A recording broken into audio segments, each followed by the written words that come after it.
Hey, welcome to Graphic Policy Television, GPTV. Right in my hands is We Live Age of the Palladions, number 4. I believe the second last issue of this series.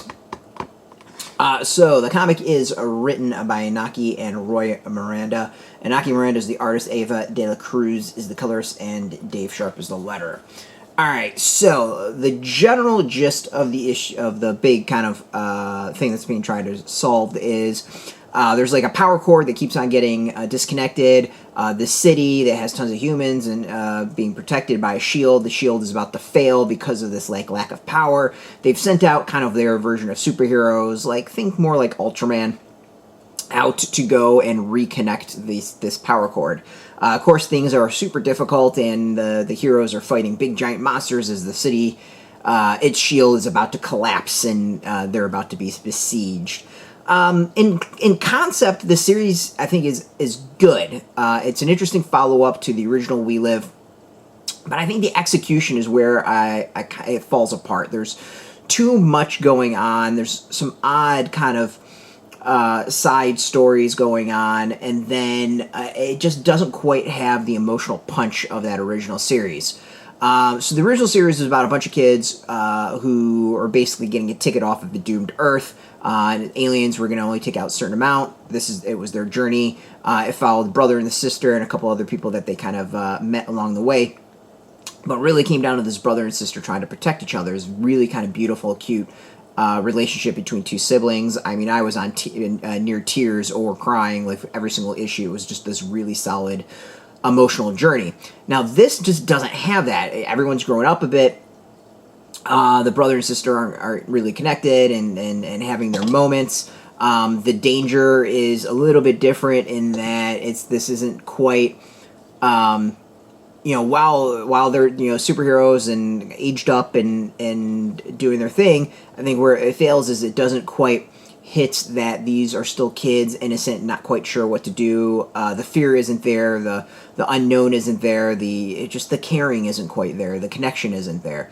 There's a moment in this issue where a character dies, or actually multiple characters die, and like none of it resonated with me. I had no emotional punch. One I fully expected, and it just all kind of falls flat.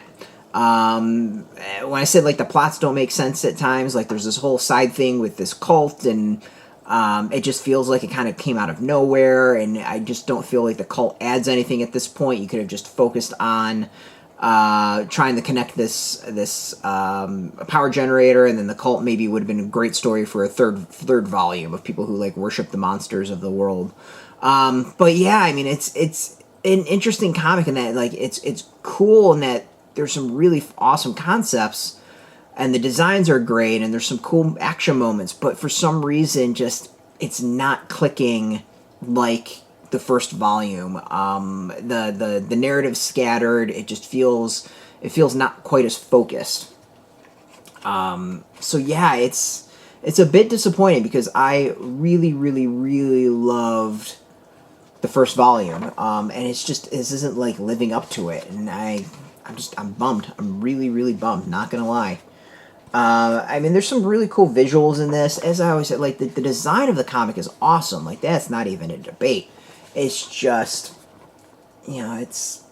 everything looks great. It's just in this case, the narrative just doesn't quite have the punch that the first volume did. So, I mean, if you come this far, you might as well finish it off, right? But like this isn't a volume as a whole that I can recommend right now. Like the first volume was so good. Just the second one I think has been a general disappointment, which is a bummer. Very, very much a bummer. So yeah, out in comic shops now. You can go get it. We got a link where you can put in your zip code, tell the comic shops near you.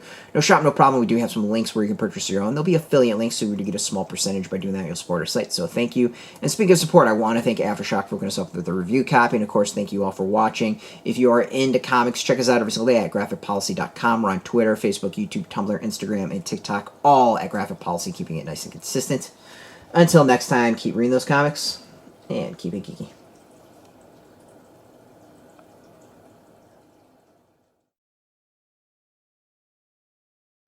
Hey, thanks for watching the previous video from Graphic Policy Television. Just by watching, you help support our site. Thank you so much. Now, if you're watching these videos, you probably care about geeky things like movies, television, comic books, toys, games, video games, you name it. You can go and subscribe right now to our YouTube channel to stay in touch and catch all the new videos, or check out our website at graphicpolicy.com. There's a nice link on this end of the video. But as always, thank you for watching. Keep on rocking and keep it geeky.